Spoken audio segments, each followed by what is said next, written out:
ఇప్పటి వరకు మా అక్క వంట చేసింది. ఏం చేసిందో అడుగుదాం వెళ్ళి చూద్దాం. ఏముండవమ్మా? బిర్యానీ, ప్లెయిన్ బిర్యానీ అన్నమాట ఇది.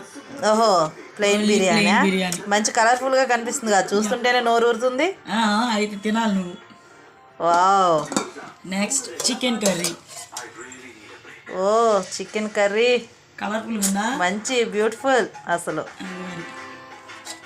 స్పైసీగానే కనబడుతున్నాయి అన్ని. మినపగారెలు.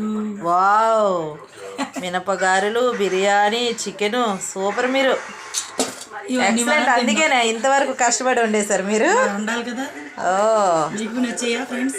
చాలా బాగున్నాయి చూడడానికి. తిని చూడాలి మరి టేస్ట్ ఎలా ఉంటుందని. బిర్యానీలో ఏమి వేయక్కర్లేదు.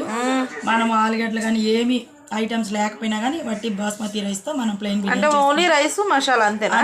అంతే. మసాలా కూడా ఎక్కువ ఉంటుందా? ఎక్కువే ఉండదు, లైట్ గా వేసుకుంటే. అంటే చెక్క లవంగం అవన్నీ దంచేసి వేయాలా? చెక్క వరకు వేసి మామూలుగా మసాలా వేసేయాల్సి? మామూలు మసాలాలన్నీ మనం మిక్సీ చేసుకొని చేసుకోవాలి.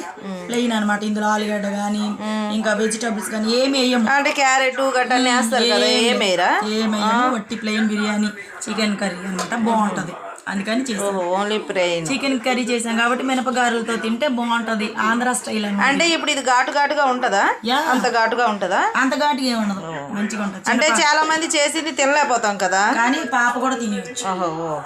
పాప కూడా తినచ్చు, ఏం లేదు, బాగుంటది. ఓకేనా ఫ్రెండ్స్, ఈ రోజు ఇది మా లంచ్. మీరు కూడా చేసుకోండి. Thank you.